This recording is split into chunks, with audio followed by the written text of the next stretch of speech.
Not everyone has time to cook at home, but some recipes, like the one I'm going to show you today, requires only 15 minutes to complete. Don't let the short ingredient list fool you. The taste is based on simplicity, good ingredients and letting everything shine. This is aglio e olio. I will use dried linguine, as for this recipe I prefer a thicker pasta. You can definitely use your favorite spaghetti here. Aglio means garlic, so we'll need that, a bunch of fresh parsley, hot chili flakes and finally good olive oil. Given the fact that we only have 5 ingredients, it would be best to get the best quality olive oil you can, as there is no place to hide in these recipes. What you use is going to be what you get in the end. I will be making one portion of pasta today, but you can easily scale this. In a medium pot, put about a liter of water and season with a good pinch of salt.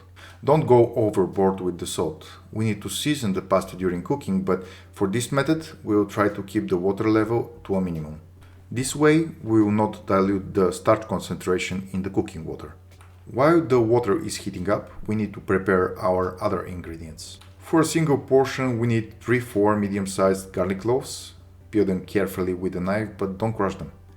This way, when we cut them into very thin pieces, those are going to be roughly the same size and will not burn during cooking. Take your time and cut as thin as you can. I only remove the garlic core if it has started germinating. This is not the case here. Set the garlic aside. Next, get half a bunch of parsley, wash it, dry it thoroughly and pick only the leaves and the thinner, less fibrous branches.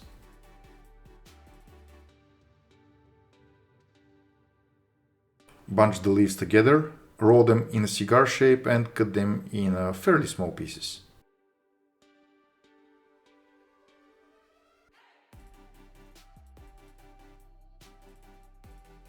Measure a teaspoon of hot chili flakes in a container, as well as about 2-3 tablespoons of extra virgin olive oil. By this time, the water should be boiling. For one person, I'm using 125 grams of dried pasta. Put it in the boiling water and wait for it to soften a bit before getting each one under the waterline. Don't force it, as it might break.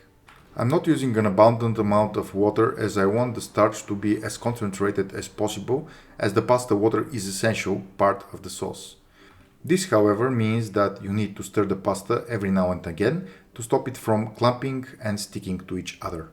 The starch in the water can cause it to spill over, so reduce the heat so you can maintain a boil. For me, this is 13 out of 15.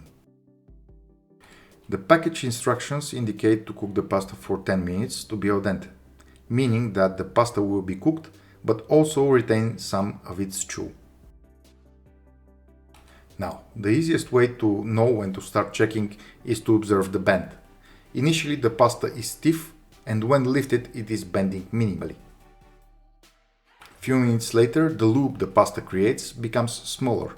Another few minutes and it becomes smaller still. At this stage you can start testing for doneness. It should be cooked through but still be a bit tough. Cut the power and set it aside. For the sauce, pour the olive oil in a pan and start slowly heating it up. When hot, add the garlic, stir and separate any clumps to ensure even cooking. Don't go too high with the heat. Garlic has the tendency to burn very quickly. We want to gently cook it before browning. Give it about 2 minutes. When the thinnest slices start gaining color, add the hot chili flakes and continue cooking for another minute to get them to release their flavors. If at any point the garlic starts browning too fast, add a bit of pasta water. That will stop the browning process right away. When you are happy with the color, add a ladle of the pasta water and increase the heat. When it gets to a boil, add your pasta and stir. You need to be fast. When the sauce boils, it emulsifies, and this is what creates the nice creamy sauce that sticks to the pasta. But you also don't want to overcook it.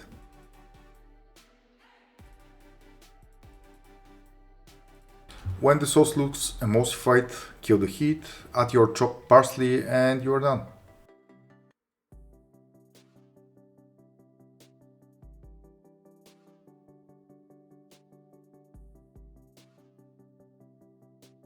Although it's not traditional, I also like to add a very small squeeze of lemon, but keep it minimal.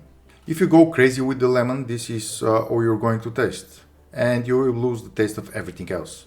So just a few drops to perfume the dish.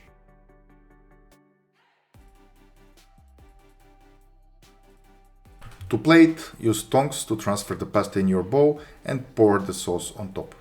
This recipe is incredibly simple but highlights the taste of good products, and it is done in less than half an hour.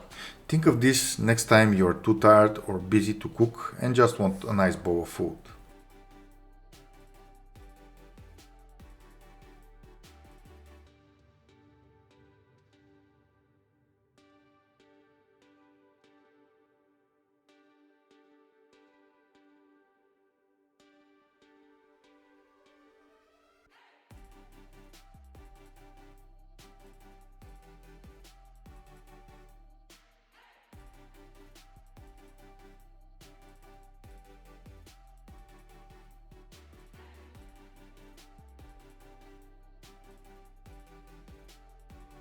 Enjoy!